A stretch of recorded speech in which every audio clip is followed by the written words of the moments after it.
Howdy folks, my name is Richie aka Otter, back with another Hearthstone basic training video. This time I'd like to help players evaluate whether a card is good or not. I get this question all the time. How do you know if this creature is good? Which creature is better, this one or that one? Well, fortunately the community has already come together and established what's called the vanilla test. Now the vanilla test is if you strip away all of the abilities off of the creature, so it's just a plain creature with stats, what is the mana cost you should pay for what stats? And they came up with this very basic test. So for example, if you're spending 1 mana for a creature, you want to get at least a 1/2 creature or a 2/1 creature out of it. Okay, and that's factoring in none of the abilities that are on the card, that is just the stats. For a 2 mana cost creature, you're looking for a 3/2 creature or a 2/3 creature. All right, now I'm going to show you how to apply this in a bit. For a 3 mana cost, you're looking for a 3/3 creature. For 4 mana cost, you're looking for a 4/4 creature.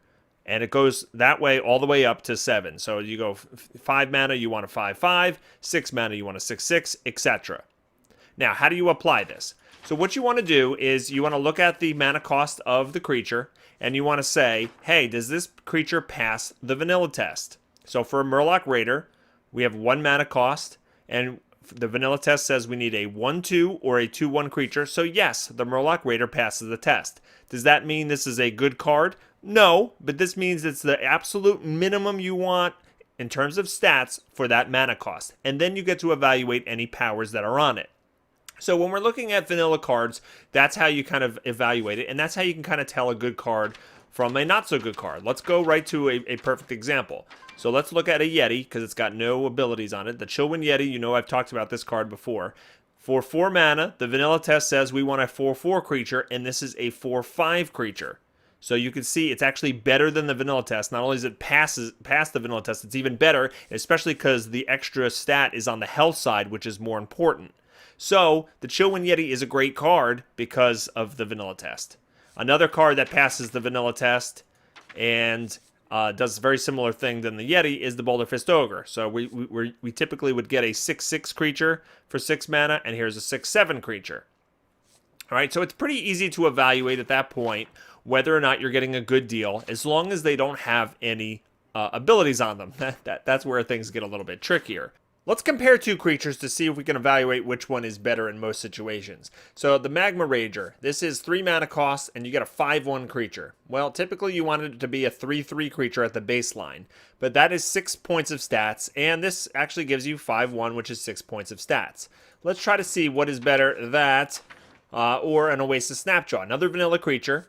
All right, it's a 4, and for 4 we should get a 4/4 creature, and that's 8 points of stats. Here we're getting 2/7, which is 9 points of stats. Now, which one is more valuable? Obviously, the Oasis Snapjaw gets a little bit more out of it for the mana cost compared to the vanilla test.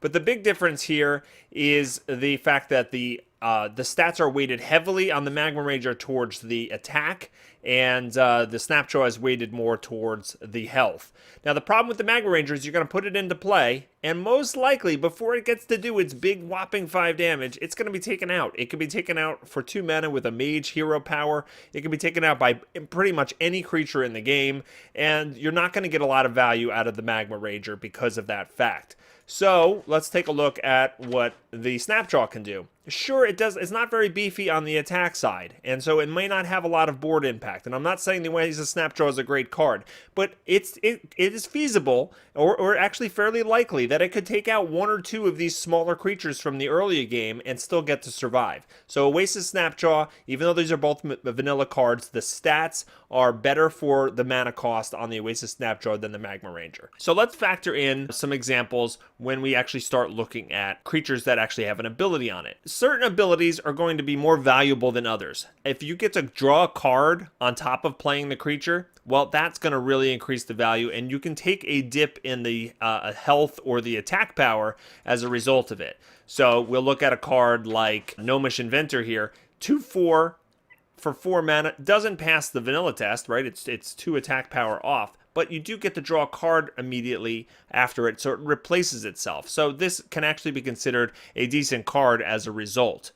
All right, other cards that pump up other minions, especially the health of other minions so that they can survive, they have an immediate impact on the board and therefore can help boost their value. So the Shattered Sun Cleric, for 3 mana, we want a 3/3 creature. The stats aren't quite there, but you do get to give a friendly minion +1/+1, which can help an immediate impact on the board by giving another creature the ability to take out something that's more valuable than it. So even though it doesn't pass the vanilla test, we like the effect of this Battlecry ability. Same thing with the Defender of Argus. It's a 2/3 for 4 mana, certainly not passing the vanilla test, but the fact that it can give up to 2 creatures that are adjacent to it +1/+1 and taunt makes the Defender Argus really good. So you got to take a look at all of your creatures and kind of evaluate based on whether or not you're going to get some sort of card advantage or board presence from the card, and that's how you kind of have to evaluate it. Some abilities that are really good are Charge. Taunt can be good as long as the minion has a good health. Like, I don't like creatures like the Frostwolf Grunt, for example. Does not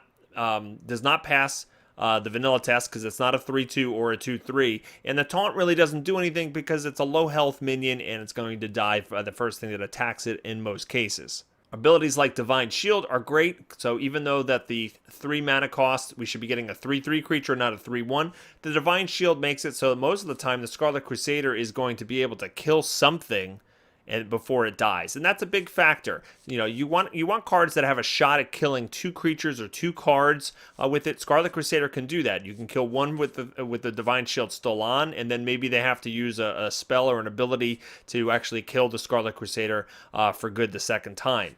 So you get some card advantage out of that. You want to have minions that can actually impact the board and have a presence and have a shot at taking out other creatures. You know, look at the Wisp. It's got 0 casting cost. You might think, ooh, a 1/1 for 0 cost is pretty good, but it still costs you the resource. It still costs you the card to play. And what's the likelihood that the Wisp is actually going to kill something on the board and get you that card advantage? Well, very, very slim. So Wisp is really not worth having a card, especially in like an arena type environment. Another way to evaluate a card is whether or not you're going to like getting that card in the end game. On turn 8 or 9, do you want that card? Elvish Archer is a good example of this. I know some people love this card, and sure, if your opponent goes first and plays a Leper Gnome, you're going to be so happy that you have an Elvish Archer in your hand for your turn 1. It's going to be able to kill the Leper Gnome, and you still have a creature on the board. However, if you pull this on turn 9, you probably want to smack yourself in the forehead. A common trap for a new player to make is they will play with a card that they don't know if it's good or bad, but they have an amazing play or an amazing moment with that card, and then they kind of don't evaluate it objectively going forward. They still reminisce about that time that card did something awesome. This is called the sun shines on a dog's butt every once in a while syndrome. The Angry Chicken, for example. Yes, maybe you had it in a Paladin deck one time and you got Blessing of Kings on it and turned it into a 5/5 and it got pinged for 1 damage and suddenly it's like this 10/4 creature and you just smash the opponent with it. You know what? But that's never going to happen again. So don't treat this card like it's good. It's not. You also want to be careful, especially in Arena, of any card that has abilities that are conditional. Alright, Cold Light Seer does not pass the vanilla test. It should be a 3/3 creature for this mana cost. And the battle cry to give all other Murlocs +2 health is very situational. If you're playing ranked mode and your deck is full of Murlocs, okay, well this has some greater value. But in an arena deck, no. This is not a good card. The Stampeding Kodo, for example, only gives you a 3/5 creature for 5 mana. However, the ability to destroy an enemy minion with 2 or less attack means you're likely to get card advantage. You're going to kill something right there for the battle cry if there's something in play.